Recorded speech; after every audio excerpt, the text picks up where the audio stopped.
الحمد للہ والصلاة والسلام علی رسول اللہ عن حکیم ابن معاویہ رضی اللہ عنہ قال قلت یا رسول اللہ ما حق زوجۃ احدنا علیہ قال رسول اللہ صلی اللہ علیہ وسلم ان تطعمها اذا طعمت وتكسوها اذا اكتسيت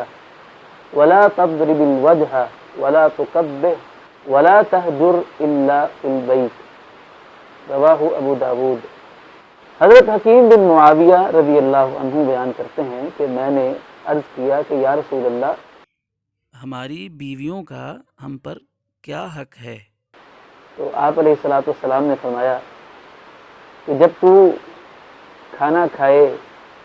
تو اسے بھی کھانا کھلائے، جب تو لباس پہنے تو اپنی بیوی کو بھی لباس پہنائے، اور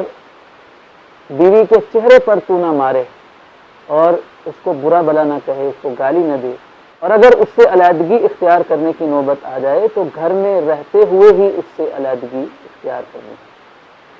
اس حدیث مبارکہ میں رسول اللہ صلی اللہ علیہ وسلم نے خاوند کے ذمے بیوی کے 5 حقوق بیان فرمائے ہیں۔ پہلا حق ہے کہ خاوند جو خود کھاتا ہے وہ بیوی کو بھی کھلائے۔ دوسرا حق یہ ہے کہ جس طرح کا لباس وہ خود پہنتا ہے بیوی کو بھی ویسا ہی لباس خرید کر دے، یعنی کھانے پینے کا اور لباس وغیرہ کا جو خرچہ ہے یہ خاوند کے ذمے ہے۔ اگر ایک خاوند اپنی استطاعت کے مطابق اپنی بیوی کے اخراجات کو ادا نہیں کرتا تو وہ گناہگار ہے۔ رسول اللہ صلی اللہ علیہ وسلم نے ایک دوسری حدیث میں ارشاد فرمایا ہے کفا بالمرء اثما ان یضیع من یقوت، کہ آدمی کے گناہگار ہونے کے لیے یہی کافی ہے کہ وہ ان لوگوں کے حقوق کو ضائع کر دے جس کا خرچہ اس کے ذمے ہے۔ تو بیوی بچے کا خرچہ جو ہے وہ بھی تو خاوند کے ذمے ہے، تو اگر وہ اپنی بیوی کے اخراجات کو پورا نہیں کرتا تو ایسا شخص گناہگار ہے اور قیامت کے دن اللہ کے ہاں جواب دہ ہے کہ اس نے اس کا اپنی بیوی کا حق مارا ہے۔ تیسرا حق یہ بیان ہوا ہے کہ اگر خاوند کو اپنی بیوی کی اصلاح کے لیے کبھی ضرورت پڑ جاتی ہے مارنے کی تو اس کو چہرے پر نہ مارے۔ بیوی کیا کسی بھی انسان کو چہرے پر مارنے سے رسول اللہ صلی اللہ علیہ وسلم نے منع فرمایا ہے۔ جہاں تک تعلق ہے بیوی کو مارنے کا، تو اللہ رب العزت نے قرآن مجید میں بیویوں کی اصلاح کے حوالے سے 3 مرحلوں کا ذکر فرمایا ہے۔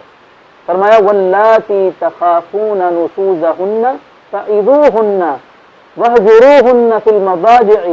واضربوہن، جن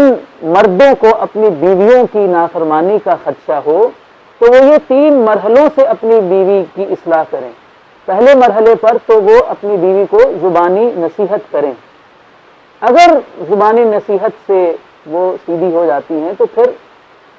تو اگلی چیزوں کی ضرورت نہیں ہے، لیکن اگر زبانی نصیحت اثر نہیں کرتی تو پھر دوسرا مرحلہ اختیار کرے، اور وہ کیا ہے کہ اپنی بیوی سے علیحدگی کر لے، بستر جدا کر لے، اس کے ساتھ حق زوجیت ادا نہ کرے۔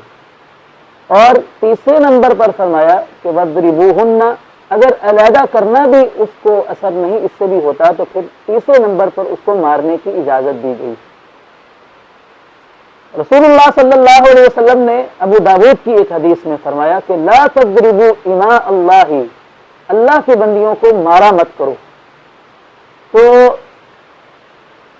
جب یہ فرمان رسول اللہ صلی اللہ علیہ وسلم کا صحابہ کرام رضوان اللہ علیہم اجمعین نے سنا تو انہوں نے اس پر عمل کیا، تو اس کے نتیجے میں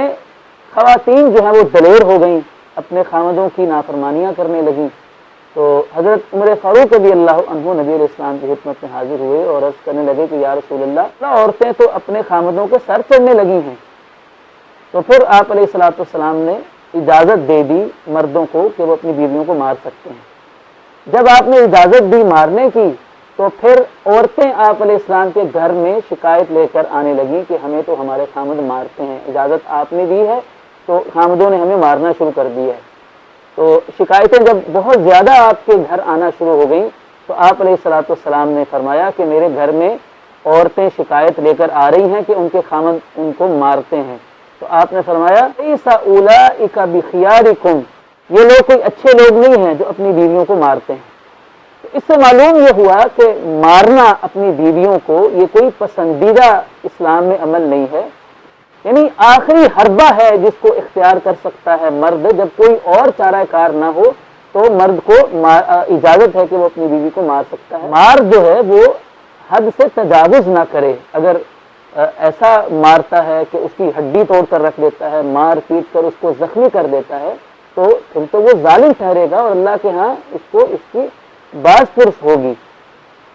چوتھی بات اس حدیث مبارکہ میں نبی علیہ الصلوۃ والسلام نے جو بیوی کا حق بیان فرمایا ہے وہ یہ ہے کہ ولا تکبہ، کہ خامن اپنی بیوی کو برا بلا مت کہے، گالی گلوچ اس کو نہ کرے۔ اگر کبھی تلخ کلامی ہو جاتی ہے کسی معاملے میں تو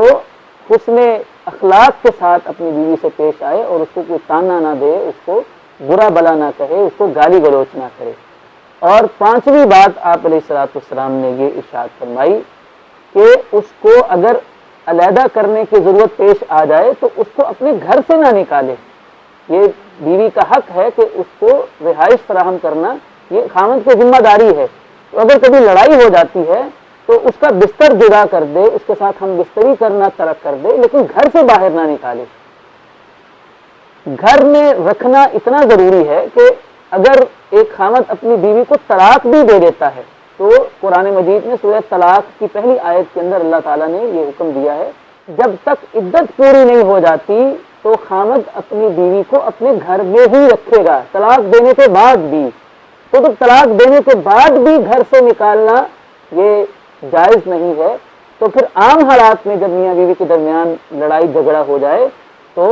عورت کو گھر سے نکالنا یہ مرد کے لیے جائز نہیں ہے کہ ذرا سی کوئی اونچ نیچ ہو گئی معاملات میں اور خامد اپنی بیوی کو کہے کہ جاؤ میرے گھر سے نکل جاؤ، اپنے لے کے چلی جاؤ، یہ اسلام نے اس کی اجازت نہیں دی ہے، بلکہ مرد اپنی بیوی سے علیحدگی اختیار کر لے، لیکن گھر سے نکالنا اس کی اجازت اسلام نے اسے نہیں دی۔